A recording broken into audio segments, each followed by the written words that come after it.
আরও আর ভাগা হবে কেন দিচ্ছে কিছু নয় ভাগা ওদের যত বাহিনী ছিল 50-60 জন ছিল বেধরক মারধর শুরু করছে আমাদের তো রাতে স্ক্যান করিয়েছে। আচ্ছা এখন কি সারা করে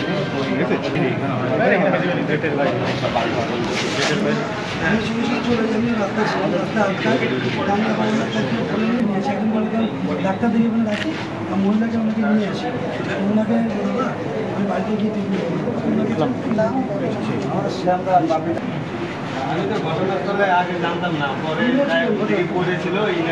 দেখলাম তৃণমূল বিজেপির ভয়ে ভীত হয়ে এখন মারধরের রাজনীতি শুরু করেছে।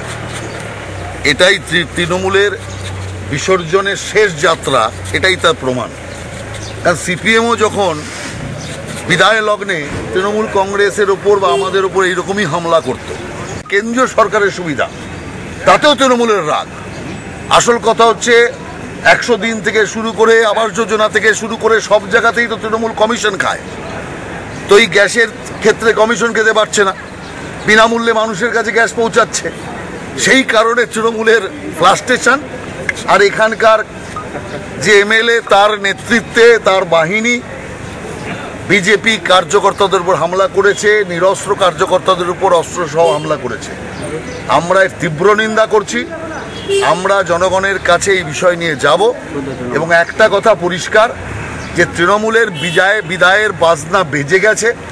আর সেই কারণে চারিদিক দিয়ে বিশৃঙ্খল অবস্থা পশ্চিমবাংলার, আর তৃণমূল কংগ্রেসের গুন্ডামির এটা একটা নিদর্শন।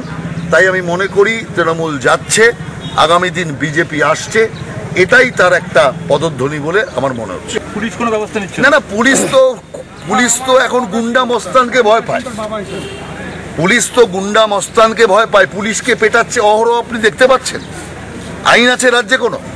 বসিরহাটে আপনি দেখলেন এসপিকে পেটাচ্ছে, অ্যাডিশনাল এসপিকে পেটাচ্ছে, পুলিশের গাড়ি জ্বালাচ্ছে। তো সেই কারণের জন্য যেখানে পুলিশ এবং প্রশাসন এদের কোনো ভূমিকা নেই, টোটালটাই একটা মস্তান রাজ্য। পাহাড়ে এই সমস্যা তৈরি করেছে রাজ্যের মুখ্যমন্ত্রী মমতা ব্যানার্জি, শান্ত পাহাড়কে অশান্ত করেছে। সেই জন্য মমতা ব্যানার্জির দায়বদ্ধতা আছে পাহাড়ে বার্তালাপের মাধ্যমে সমস্যার সমাধান করা। কিন্তু মুখ্যমন্ত্রী পাহাড় এড়িয়ে তিনি আজকে পাহাড়ের সমস্যা সমাধানের কোনো প্রচেষ্টা নিচ্ছেন না। আসলে আমি এটাও বুঝি যে চারিদিকে যে বিশৃঙ্খলা এই রাজ্যে চলছে তাতে মুখ্যমন্ত্রী ব্যস্ত হয়ে পড়েছে, কিংকর্তব্য বিমূঢ় হয়ে পড়েছে, কি করবে নিজেই বুঝে উঠতে পারছে না। আগে পাহাড় হাসছিল, এখন পাহাড় জ্বলছে, সমতল সেখানে কাঁদছে। অতএব পরিস্থিতি এমন একটা জায়গায় এসছে যে আইন শৃঙ্খলা পরিস্থিতি সম্পূর্ণ ভেঙে পড়েছে। সেই কারণে মুখ্যমন্ত্রীর এই আইন শৃঙ্খলা পরিস্থিতিকে নিয়ন্ত্রণে আনার কোনো ব্যবস্থা নেই। সেই কারণে পাহাড়েও সমস্যা মিটছে না, সমতলেরও সমস্যা মিটছে না। পাহাড়ে জোর করে ভাষা চাপানো থেকে এই সমস্যা তৈরি হয়েছে। রাজনৈতিকভাবে পাহাড়কে তৃণমূলের দখলে আনবার জন্য ওনার যে প্রচেষ্টা পুলিশ প্রশাসনকে দিয়ে, সেই কারণে পাহাড় এই সমস্যা তৈরি হয়েছে। নইলে পাহাড়ে তো কোনো সমস্যা ছিল না।